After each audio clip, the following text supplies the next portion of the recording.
என்ன இது? அழற சத்தம் கேட்கணும் பார்த்தா சிரிச்சுக்கிட்டு இருக்காங்க. என்னாச்சு சார்? போலாமா சார்? என்ன மிஸ்டர் ராகுல், உள்ள யாரோ சிரிக்கிற சத்தம் கேட்டுச்சு? ஆமா சார், என் ஒய்ஃபும் அவ க்ளோஸ் ஃப்ரெண்டும் 2 பேரும் பேசிக்கிட்டு இருக்காங்க சார். ஃப்ரெண்டா? ஆமா சார். யார் அவரு? யாரோ ஜாக்கியா. ஜாக்கியா? ஆமா சார். ஏன் சார்? என்னோட ரொம்ப நாள் நண்பர் ஜாக்கின்னு ஒருத்தர். பார்த்து ரொம்ப நாள் ஆச்சு. அவரை நான் பார்க்கலாமா? ஓ தாராளமா sir. You are welcome. Please come sir, please come.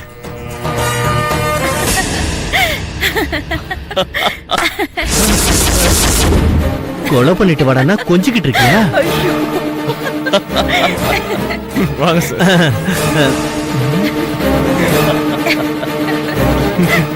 Hello sir. ஓ சார், உங்களுக்கு ஏற்கனவே தெரியுமா? இல்ல தெரியாது. அப்போ நீங்க சொன்ன ஃப்ரெண்ட் ஜாக்கி இவர் இல்லையா? இவர் வேற, அவரு வேற. ஓ என்ன கல்பனா, இவ்ளோ நடக்கிறப்போ ரொம்ப மனசை விட்டு சிரிக்கிற? ஜாக்கி சொல்ற ஒன்னும் அப்படி இருக்கு. சார், அப்படி என்னதான் சொன்னீங்க? இந்த வீட்டுக்கு நான் எப்படி வந்தேன்னு சொன்னேன் சார். நானே கேட்கலாம்னு நினைச்சேன். நானே வெளியே இருந்து பூட்டை திறந்துகிட்டு உள்ள வந்தேன். நீங்க எப்படி வந்தீங்க? நான் சாமிக்கு மாலை போட்டிருக்கிறதுனால ஒரு 20 டேஸ் நான்வெஜ் சாப்பிடல சார். ஓகே. இன்னைக்கு ஆபீஸ்ல இருந்து சீக்கிரம் வந்தேன். ஆபீஸ்ல இருந்தா? ஆமா சார். நீங்க? ஆமா சார். ஏன் சார்? ஒண்ணு இல்ல. மேல மேல மேல சொல்லுங்க. வழியில ஒரு கடையில நான்வெஜ் ஐட்டம் நல்லா இருக்கும்னு 5 ஐட்டம் வாங்கினேன் சார். ஹோ. அதெல்லாம் ஒரு கவர்ல போட்டு புடிச்சுக்கிட்டு வேக வேகமா நடந்து வந்தேன் சார். ஒரு கட்டிங் திரும்பினா ஷாக்கு. அப்படியே நின்னுட்டேன் சார். ஏன், என்னாச்சு? அதுதான் காமெடியே. என்ன காமெடி? 2 நாய்ங்க சார். அப்படியே ஆல் ஹைட்டுக்கு நிக்குது. ஏதோ பெரிய வீட்ல காவலுக்கு வச்சிருக்கிற நாய் போல இருக்கு. அவுத்துக்கிட்டு வந்து நிக்குது. என்னையும் முறைச்சு பாக்குது. ஒரு நிமிஷம் பக்குன்னு ஆயிடுச்சு. அப்படியே ஓட ஆரம்பிச்சேன் சார். அது என்ன துரத்த நான் ஓட முடியல சார். மூச்சு வாங்குது. உங்க வீட்டுக்கு முன்னாடி ஓடி வந்து நின்னா டக்குனு ஸ்ட்ரைக் ஆச்சு. என் கையில இருக்கிற ஐட்டத்தினாலதான் நம்மள துரத்துதுன்னு புரிஞ்சுட்டு டக்குனு கீழே வச்சுட்டு மொட்டை மாடி ஏறி மேல வந்துட்டேன். மேல வந்து எட்டி பார்த்தா அது 2ம் அந்த ஐட்டத்தை மோந்து கூட பாக்கல சார். பின்ன பக்கத்து விட்டு நாயோட லவ்ஸ் பண்ணிக்கிட்டு நிக்குது சார். அப்போ அது உங்க கையில இருந்த நான்வெஜ் பாக்கெட்டுக்காகவும் உங்களையும் துரத்தல? இல்ல சார், அதுங்க லவ் பண்றதுக்கு பக்கத்து விட்டு நாயை பாக்குறதுக்கு ரன்னிங்ல வந்திருக்கு சார்.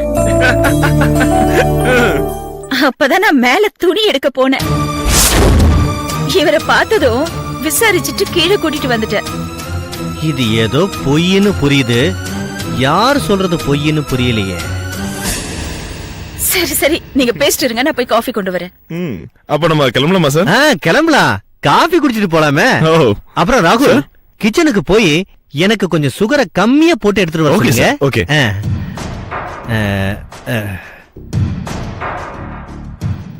ஏய், என்னையா டிராமா அது?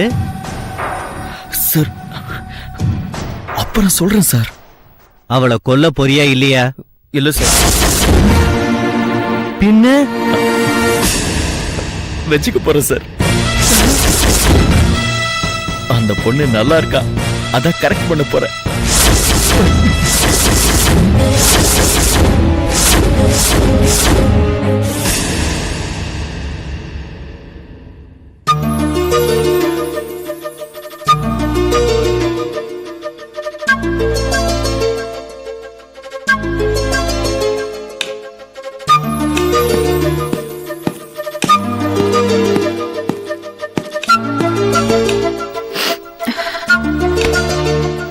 என்ன அதுக்குள்ள கிளம்பி வந்துட்டீங்க? அதுக்குள்ளேவா? ஆமா, இப்பதான் உங்ககிட்ட பேசிட்டு ரவைய வறுத்து ஆற போட்டு வெங்காய கட் பண்ண உட்கார்ந்த. ஹலோ மேடம், நீங்க 7:15க்கு மேல வந்தீங்க. இப்போ 7:46, 33 மினிட்ஸ் ஆச்சு. இன்னும் வெங்காயத்தையே கட் பண்ணல. எப்போ உப்புமா ரெடி ஆகும்? கொஞ்சம் இந்த வெங்காயத்தை உரிச்சி கட் பண்ணி கொடுங்களேன். No way. ஆம்பளைங்க சம்பாதிக்கணும், பொம்பளைங்க சமைச்சு போடணும். அதுதான் அழகான குடும்பத்துக்கு லட்சணம். சிஸ்டம்ஸ் எல்லாம் சேஞ்ச் பண்ற வேலையெல்லாம் ட்ரை பண்ணாத. அதெல்லாம் பொண்டாட்டிக்கு ஒரு நாள் ஹெல்ப் பண்ணா ஒன்னும் குறைஞ்சிட மாட்டீங்க. பிகினிங்ல எல்லாம் அப்படிதான் சொல்லுவீங்க. இன்னைக்கு வெங்காயம் கட் பண்ண சொல்றீங்க, அப்புறம் குழம்புல உப்பு கம்மியா இருக்குன்னு உப்பு போட சொல்லுவீங்க, அப்படியே பாத்திரம் எல்லாம் கழுவி வச்சிருன்னு சொல்லுவீங்க. கொஞ்ச நாள் கழிச்சு இந்த கிச்சனை எங்க கண்ட்ரோல்ல வச்சுட்டு நீங்க எங்க தலை மேல ஏறி உட்காந்துருவீங்க. நல்லா பேச கத்துக்கிட்டீங்க. நான் கிளம்புறேன். இருங்க, டிஃபன் ரெடி பண்ணிடுறேன்ல. இன்னும் நீ வெங்காயத்தையே கட் பண்ணல. என்ன பண்ண சொல்றீங்க? சின்ன வயசுல இருந்தே வெங்காயம்னா எனக்கு அலர்ஜி. அத உரிச்சா என் கையில தோல் எல்லாம் எரியும், கண்ணுல தண்ணி தண்ணியா ஊத்தும். எனக்கு வெங்காயம் இல்லாம ஒண்ணுமே இறங்காது. அதுக்கு தான் இவ்ளோ கஷ்டப்பட்டு பண்ணிட்டு இருக்கேன். அதை இன் டைம்ல பண்ணணும். வீட்ல என்னங்க இன் டைம் அவுட் டைம்னு ரூல்ஸ் எல்லாம் கொண்டு வரீங்க? அதையே ரூல்ஸ் நினைக்கிற? It is a discipline act. அது ஒரு எத்திக்ஸா நம்ம ஃபாலோ பண்ணணும். இந்த வேலையை அந்த நேரத்துக்குள்ள பண்ணாதான் அதுக்கு வேல்யூ இருக்கும். 5 நிமிஷத்துக்கு முன்னாடி கொண்டு வந்திருந்தா உயிரை காப்பாத்திடலாம் டாக்டர் சொன்னதை நீ கேட்டதில்ல? ஸ்கூல்ல படிக்கும் போது 5 நிமிஷம் லேட் ஆனதுக்காக வெளியே நிக்க வச்சத நீ பார்த்ததில்ல? 9:30 ட்ரெயினுக்கு 9:40க்கு போனா ட்ரெயின் பிளாட்ஃபார்ம்ல இருக்காது. அதே மாதிரி தான் எல்லாமே. Okay bye. எனக்கு டிஃபனுங்க வெளியே சாப்பிட்டுக்கிறேன். காஃபி அது சாப்பிட்டு போங்களேன். நீ போடுற காஃபி எனக்கு பிடிக்கல. இனிமேலாவது எனக்கு பிடிச்ச மாதிரி டீ போட கத்துக்கோ. எனக்கு எனக்கு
enjoyed this video. Kindly like, share, comment, and for further our interesting videos, subscribe our channel below.